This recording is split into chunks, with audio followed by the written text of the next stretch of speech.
Hi, I'm Will. And I'm Risa, and this is Talent Talk. On today's show, we have acclaimed pop country duo Meg and Tyler. But before we get to our interview, take a look at a sneak peek of their latest video, Nowhere With You.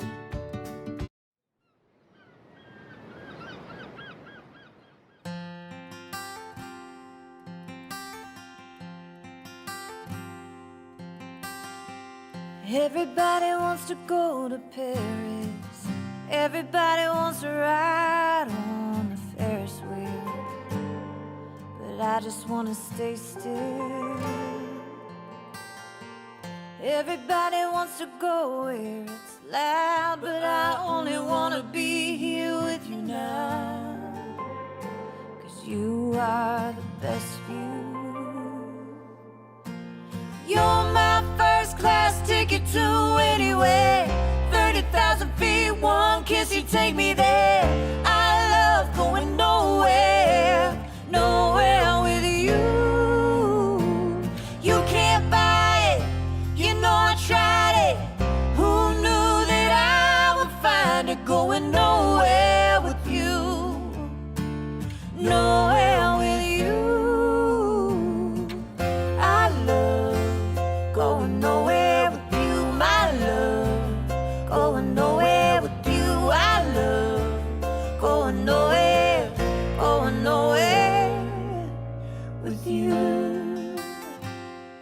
well, hello, Meg and Tyler. How are you? Hi, Hey. we're good. How are you? I'm good. Well, Risa and I are so excited to have you on Talent Talk, and the audience just got a little sneak peek of your amazing song, Nowhere With You, and we will get into that and more. But first, I know the amazing Risa has our first question. Oh, I just love you guys so much, and I actually don't know the story of how you met. Do you mind telling us? Oh man, well we met, we've been together for like 9.5, Yeah, almost 9.5 going years. on 10 years. Going on 10 years. So we met in the studio. It was Tyler was producing this project and I came in to sing on it, and I had just gotten out of a relationship. I wasn't looking to be in one. But I had been out of one for about 3 years and still wasn't looking to be in one. Got it. it was good. We just we connected and he made me laugh, and all that stuff. And then he did that thing where I actually was having some vocal issues, like while we were in the studio. He's like, "Oh, it's cool. You can just come to my studio like next week and redo the vocals." So so I went to his studio, and then then he wouldn't leave me alone. It After sounds that, basically. sketchier than it was. It wasn't really that sketchy, I promise. That's sweet, actually. Basically, our first date, we went to Vegas. Yeah, exactly. Yeah. Whoa, what was that like? Well, we both were going there for ACM. So he was playing and I was playing. But he was like, "Hey, after ACMs, do you want to ride with me out to LA?" And he's like, "I'll buy you a flight home." And I was like, "Oh, he's a big baller, right?" He was just but Yeah. Oh my gosh, I love it. Our Wait, so by the way, so before you guys even met, though, you two were established and are established individual artists as well. Just so that the audience doesn't know if they're living under a rock. Megan, you are a #1 Billboard recording artist, and you are runner-up on The Voice. Yeah. And Tyler, you are a music producer, a critically acclaimed singer-songwriter yourself, over 2 million streams on Spotify. You were on a Grammy-nominated Country Album of the Year. And then you have these two forces joining together, and already you have accomplished so much. And I want to know, of the songs that you've written specifically for either TV shows or movies, do you have a favorite project that you guys have worked on thus far together on a TV show and or movie? I think the song you just did on Station 19 was pretty cool. Yeah, that's probably my favorite too, actually. Yeah, I basically wrote this song during COVID, and Tyler and I worked on it and put it out, and it was kind of just like at the tail end of COVID we put it out, and then it got picked up on this show called Station 19. Yeah. And it was like the coolest placement. It was really cool because it happened so fast. Like Meg literally was in the bathtub on her phone, just wrote some lyrics down. And we're lucky that we actually during COVID built our studio out behind our house.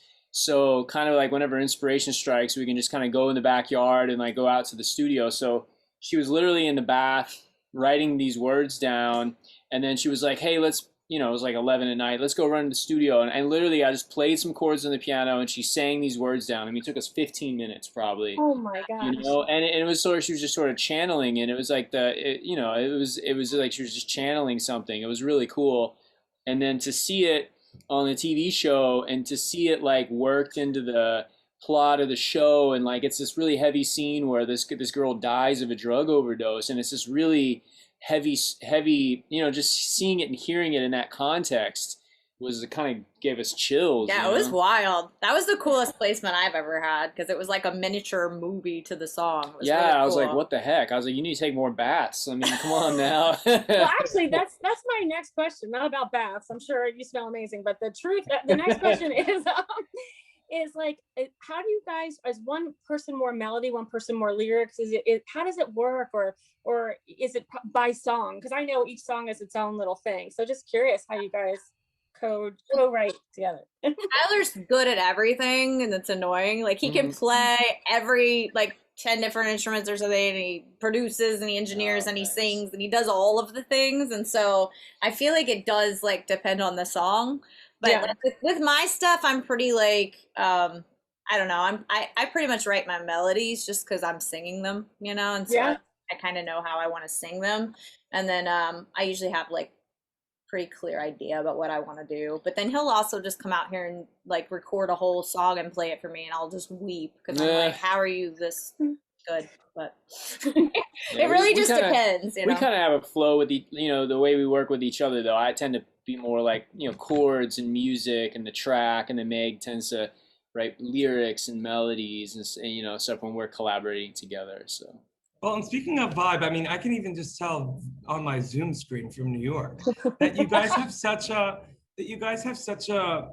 unifying spirit about you. I know Risa's all about signs, and I am too, and about also spirituality. And I know for me, in meeting my husband, it was definitely at a time when we were both like not looking, and it was just but the fact that you both not only have this bond as human beings of the planet and soulmates, but as musical soulmates as well. I mean, I'm curious to know of what you've already accomplished. I mean, is amazing. I mean, are there any goals that you guys have as a musical duo that you've yet to accomplish? I mean, definitely. Yeah.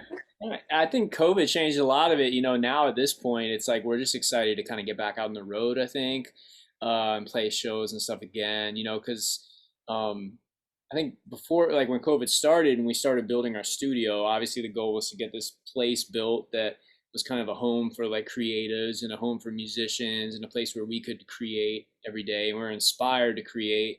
Now that this place is done, we're like, okay, let's like get out of Dodge, man. Like get back on the road. Yeah, now let's get out of here. Yeah, exactly. And are you in your studio right now? Yeah. Wait, is that like glitter vibes behind you? Oh yeah.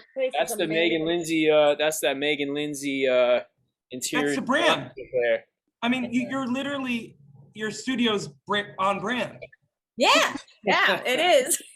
I think like with COVID too, it kind of opened up our eyes to like other things that we do, because it's like you get so, I don't know, you're just so used to this idea of like, I'm a singer, I'm a songwriter, I'm an entertainer, like this is what I do, this is who I am. And when you strip all of that away, who are you, right? Amen. And then also it also I felt like challenged on the very basic level, like, do I still love this? Do I still need to do this? Right. And the answer for all of us is yes, which is why we're here and doing it. But it's like all these other things during this past 16 months have made us crave to do more of what it is we love, no matter what it is. You know? Yeah. Yeah. Right. Mm-hmm. I think for me, it like just made me realize like that I am a creative. Like at the end of the day, I'm a creative. Like I will put glitter on a box, or I will put down, I pick out things and floors and all this stuff, like, because we built this studio, that's what we did during COVID. And so I'm like, I'm more than just like, this one thing. It's like, no, I'm a creative, and I love that you said that. And because, I mean, I too have like came to like a very similar you know, because I struggled my whole life, you know, to get into it, you know, because I Right. was a professional performer since I was 10 with my brother, that I was just a singer, but I always saw outside the box, didn't know that was called directing. But even over more than that, I found out personally that, oh, I'm a storyteller. You know what I Right. mean? I'm an artist. So the fact that you came to that conclusion is amazing. How about for you, Tyler? I mean, what did you contribute to the recording studio? Did you put the glitter? Well, you know, the You studio, built it? you know, the studio was it was interesting when we moved into this house, and then this place was kind of a they called it like an art studio, but it was kind of a shed essentially. But there's a good spirit here. You know, there was a guy that was a painter that the old owner of the house let a guy live here he was essentially homeless, but he was a painter, and he would like sat out here and painted every day. So there's already like a good energy in here. It just wasn't a recording studio. So I think over the years I've probably built like maybe 3 or 4 other recording studios, and we have all the equipment and everything. So, you know, Meg is great with like the design, the interior design, the whole vibe of the place. I tend to be a little more like, you know, I get real nerdy about like wiring everything and the machines and all that kind of stuff. And, you know, and then for 7 months, I mean, we were both out here like hanging drywall and doing insulation and like banging on things with hammers. Like we were like an HGTV show. Over Yeah. there. Yeah, I was about to say, Right. like, Yeah, we're like, you should have a spin-off on HGTV. Yeah. I'd watch that. thank God for YouTube. I mean, it was like every country guy with a YouTube video about how to hang drywall. I think we've seen all of them now. We know, You all, what we I know mean? all the rednecks on YouTube. Yeah, we got it on lock. That's a song. That a drywall country Yeah. song needs to happen. It is, man. It is. Yeah, we learned a lot about stuff I never want to do I again. know way more about drywall than I ever want to know again. Don't ever want to do it You again. got, and you got it out of your system. But, you know, Risa and I have a ton of questions. But, you know, there is one question I have on behalf of both of us, Meg and Tyler. Are you ready for game time? I'm ready. Really, you were born ready for game time. We have this awesome book of questions, and we just wanted to start by asking you guys, is there like a number of significance? Each of you, do you have like a lucky number? I do. Yeah, okay, are we allowed to tell you, or is it supposed to be a secret? No, Are you tell gonna us. guess? Is this the Okay, part where you? mine's number 7. Okay, so Yours is Tyler is 7. 7. And what about you, Meg? I'm 11. Okay, so Which one are Risa, you you do taking? 7. I'll take Okay. 11. You got it. Okay. So 7 is Tyler, right? Yep. Okay, here's the question. Number 7. I'm nervous. It's good, I think. If you had to spend a day watching the same movie over and over again, what movie would you choose? Oh, this is an easy one because I've done this already. I watched it 3 times in a row consecutively in one day. It was Get Him to the Greek, the Russell Brand. Oh, cut the furry wall. Where is? Yes, Get Him to the Greek. That's a great Get Him to the one. Greek. This is an unfair question though, because to be honest with you, Tyler has only watched like 5 movies in his entire Well, life. that's one of the only movies I've watched, but Really? still my No, favorite. he's not into movies. He doesn't go to movies. Like we went to see Captain Phillips. You know that? Have you ever heard of that movie? Like 100 years ago. And he left the theater. He was like, man, that movie was so good. It was the best movie. And it was a good movie, but he still talks about it because he hasn't seen any other movies. Well, yeah. Get him to the I Greek, love though. your That's a side good choice. commentary. Risa will tell I you, love Get it. Him to the Greek. Have you seen Get Him to the Greek, Will? Have you seen that No. one? Get Him to the Greek? Have you seen it? Absolutely not. Oh man, Oh, all those guys. Get Him to the Greek is great. No, it's so good, It's a so good good. movie. So good. Russell Brand plays a rock star, and he like is that character, and he's like so perfect. But, you know, to Tyler's defense, I am too kind of like that. I have seen like just a few movies, but I will watch them. Like my favorite movie since I was 10 was and has been Rosemary's Baby, the psychological thriller. You're welcome. Oh, That's wow. what you like since you were 10? So anyway, I got to unpack that with my therapist. Now I'm Question, like, are you going to lay on the couch now and I can ask you some questions? Or Meg. Now, question. You said 11, right, Meg? 11. Yeah. Okay, here we go. Okay, ooh, here we go. Ooh. You're on a road trip, Meg, and the only place to get anything for lunch is a gas station. What do you buy? God. terrible. I have no idea. Oh my God. Well, here's the thing, because I've been we tour, like we're in this situation all the time. And I'm always like, is there an organic section? Like, Yeah, there an organic section like, of this Love's truck stop. And there's hardly ever is. It's hard, man. It's hard to decide what to eat. I don't know. Is So there would you buy Panera? nothing? Is there a Panera in this gas station? Yeah, like what's happening here? I'll tell you what, I know the answer. Okay, to this. you do. You tell him. I know what Meg always will buy a Slurpee. When Oh she yeah, can. I would buy an icy. I absolutely would do Whenever that. she can, she gets a Slurpee. I love ice. What flavor? What flavor? I'm like a Coke cherry like mixture. I like the mix. Yeah. I'm with That's you on so that one. organic. Oh, totally. Hold on though. I also heard there's maybe another person in the room. Is there maybe? We have another special guest. There is Or- a special guest. Oh, look, he's sleeping. Hold on. Yeah, let's see. Oh. Wait. Someone named Charlie or something? Oh yeah, hold on. He's Here he comes. the coolest dude in town. Oh, Charlie. it's not a person, it's your dog. Pretty cute. Oh, he's so cute. Tyler. Charlie. So remind the audience the mix of that beautiful dog, Charlie. Charlie is a Maltese Yorkie mix, and I've had him for 10 years. He's my baby. Oh my God. We have 2 other dogs, but I was like, this is the easiest dog.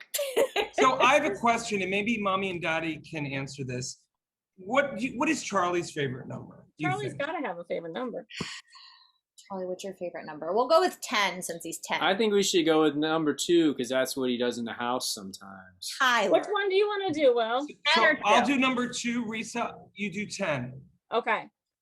Number 2, Charlie, this is for you, baby. You are forced to take a cold weather vacation. Where do you go, Charlie? Charlie's from Key West. He isn't going anywhere cold. Charlie, Enough. I understand, and I get it. I'm with Charlie on this. Perfect. Charlie has warm blood. Charlie's not going. He's going to the beach. He's not going. Charlie's staying with you. That's Okay. right. Did you say 10? 10. Okay, Charlie, this is for you, Charlie. Charlie, okay. Charlie, if you could be the best in the world at any skill, what skill would you choose, Charlie?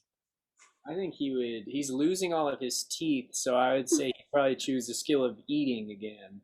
Oh, Eating hard food. No, I think he would choose, like we call Charlie the Law, because I have 2 beagles and they're much bigger than him, but he thinks he rules everything, so he likes to like lay the smack down, We need to get him feel- a gavel. Yeah, I think he's like, he'd be like Judge Judy or something. I can't judge Charlie coming to Judge NBC Charlie, this yeah. fall. Totally. I would watch that. Well, we've just had so much fun hanging out with you guys. Thank you so much. We just love you. And we would love if you would play us out with something. Would you want to do that? Absolutely. We love you guys too. We just happen to have a guitar Yeah. right Hey. here. Oh, happen to. And what song are you guys gonna play? We wanted to. What are you, Mardi Gras and Rhinestones? Yeah, Mardi Gras. Well, that's a fun. We'll do a fun song. So Yeah. I'm from New Orleans, and we put this song out, I guess, a couple years ago now. But Yeah. this is our Nashville meets New Orleans song. Oh, I like it. Let's do the chorus. Yeah.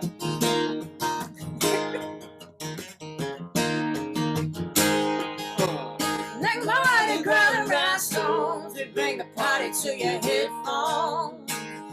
If you like music with a backbone, a little bit of saxophone, and some southern drawl, yeah, we'll drop the beat for you, turn up the heat for you, put a little lay in your Yee-Hawt.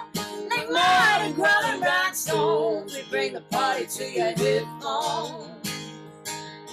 Like Mardi Gras and rhinestones, we bring the party to your headphones. Yeah. Woo! I love it. Meg and Tyler, thank you so much for joining Risa and me today. You guys are amazing. I love the love that you spread, the light that you spread, and I can't wait to speak with you both very soon. Thanks, Thank you, Will. guys. Thanks, Risa. Love Love you y'all. guys. Thank